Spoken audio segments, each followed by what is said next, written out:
এই দুইটা ফাইল অ্যাকাউন্টসে দিয়ে দেন। Okay sir. বলো। দেখো তো ইলিশ মাছ পাওয়া যায় কিনা, তোমার কাছে টাকা কি আছে? ইলিশের যে দাম। না, টাকা হবে, অসুবিধা নেই, আনবো। আচ্ছা শোনো না। হ্যাঁ বলো, শুনছি। তুমি কি করো? আপনি রাখেন আপনার ফাঁকিবাজি, প্রেমে হাল্লা বাদ দিয়ে মন দিয়ে অফিসে কাজ করো। সামিউল ভাই ছিল বলে চাকরিটা পাইছি, মন দিয়ে কাজ করো। দোস্ত, একটা কথা বলি তোকে। বল।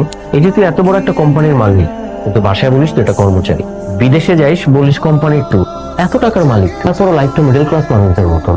এর কারণটা কি দোস্ত? কারণ আমার কাছে মনে হয় প্রাচুর্য মানুষের সুখ শান্তি কেড়ে নেয়। কিভাবে? তুই জানিস আমার প্রতিটা সকাল শুরু হয় নাদিয়ার সাথে খুনসুটি দিয়ে। আমি যে খুব ঘুম কাতুরের লোক তা কিন্তু না, আমি ইচ্ছা করে দেরি করে ঘুম থেকে উঠি। আরো প্রতিদিন সকালবেলা এক একটা অভিনব পদ্ধতি বের করে আমাকে ঘুম থেকে ওঠানোর জন্য, যেটা কি সবার ভাগ্যে জোটে। এই যে আমাকে ফোন দিয়ে বললো কচুর মুখে নিয়ে আসতে, আবার ইলিশ আনার কথা বলার সময় একটু চিন্তা করছে যে ওর হাজবেন্ড ইলিশ কেনার সামর্থ্য রাখে কিনা। এই মানে এটার পেছনে যে একটা দরদ না, মানে এই দরদটা থাকবে না যখন ও জানতে পারবে যে আমি অনেক টাকার মালিক। আমার বাবা যখন জানবে যে আমার টাকার অভাব নাই, তখন কি এই মায়া ভরা বকাঝকা আর করবে আমাকে? আমার মা আমার কাছে ছোট ছোট আবদার গুলো করে, সেগুলো আমার কাছে খুব স্পেশাল। সেই আবদার গুলো পূরণ করতে আমার খুব ভালো লাগে। তো সেগুলো কিচ্ছু থাকবে না যখন তারা জানতে পারবে যে আমি অনেক টাকার মালিক। তার মানে কিন্তু এই না যে আমি ওদেরকে কষ্টে রাখছি, আমি কিন্তু কোনো কিছুর কমতি রাখি না, শুধু এই সত্যটা গোপন করছি, এই তো। আজকে কিন্তু ব্রাজিলই জিতবে। আমি কিন্তু আপনার দল, জিতবেই জিতবে এবার। খুব জিতবে, খালি দেখো না কয় হালি গোল খায়। আমু বলো না যে কি জানি 7 এই চুপ, 36 বছর কান্নাকাটি করে একটা কাজ দিচ্ছে, তারপর প্যারেন্ট। তোমার একটা কাজ করো, আর্জেন্টিনা নামটা চেঞ্জ করে প্যারেন্টিন, এটাই ভালো হবে। আরে পাস হচ্ছে, দেখাই তো জানলাম।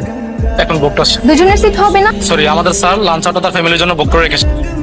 আচ্ছা আমি একটা জিনিস বুঝি, যখনই তুমি আমাদেরকে নিয়ে খেতে বের হও, তখন যে রেস্টুরেন্টে যাই সেই রেস্টুরেন্টই ফাঁকা থাকে। মানে যখনই আমরা একসাথে কোথাও খেতে যাই, ওই রেস্টুরেন্টে আমরা ছাড়া কোনো কাস্টমারই নাই। হ্যাঁ, এটা আমি কি করে বলবো বলো তো? লাকিলি হয়তো বা হয়ে যায়।